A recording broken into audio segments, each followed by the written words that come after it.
নমস্কার বন্ধুরা, আমার আজকের রেসিপিতে আপনাদের স্বাগতম। আজকে আমি রান্না করতে যাচ্ছি ছুরি শুটকি, নতুন আলু, শিম দিয়ে কাটামারির শাক। রান্নাটি করার জন্য প্রথমে চুলোয় প্যান দিয়ে গরম করে তাতে পরিমাণ মতো সাদা তেল দিয়ে দেব। তেল ভালো মতো গরম হয়ে এলে কুচো করে রাখা রসুন, পেঁয়াজ দিয়ে ভালো মতো করে ভেজে নেব।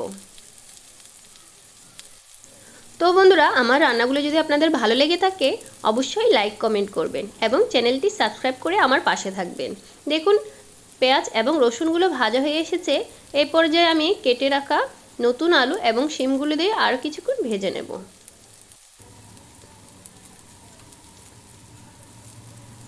ভালো মতো ভাজা হয়ে এলে এবার আমি এতে 2 চা চামচ লবণ এবং 1 চা চামচ হলুদের গুঁড়া দিয়ে একটু নেড়ে চেড়ে নেব।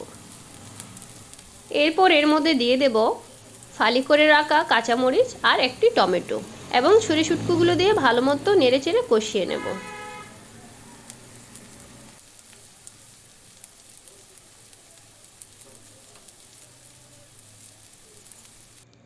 আমার সবজিগুলো ভালো মতো ভাজা হয়ে এসেছে। এ পর্যায়ে আমি সামান্য পরিমাণ জল দিয়ে দেব, যাতে মশলাটা নিজে থেকে লেগে না যায়।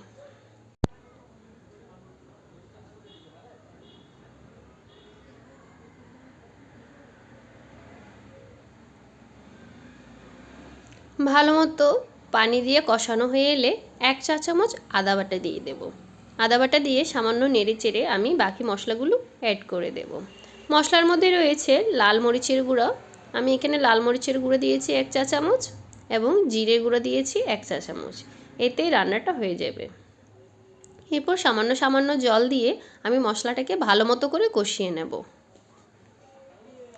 শাক রান্না হতে তো বেশি সময় লাগে না, এই মশলাটা কষানোই যা হচ্ছে রান্না। মশলাটা আমার ভালো মতো কষিয়ে তেল ছেড়ে এসেছে। এবার আমি কেটে রাখা নটে শাকগুলো দিয়ে দেব। দেখুন, শাকটা উপর থেকে নরম হয়ে এসেছে। আমি এবার নেড়ে চেড়ে সমস্ত মশলার সাথে শাকটাকে মিশিয়ে দেব।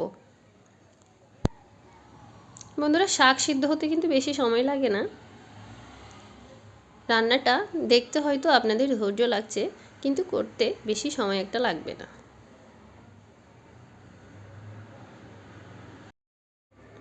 এ পর্যায়ে যদি আপনারা চান রান্নাটা পরিবেশন করে নিতে পারেন, তবে আমি আর একটু সামান্য পরিমাণ জল দিয়ে রান্নাটা আরও 2 মিনিট মতো করে নেব।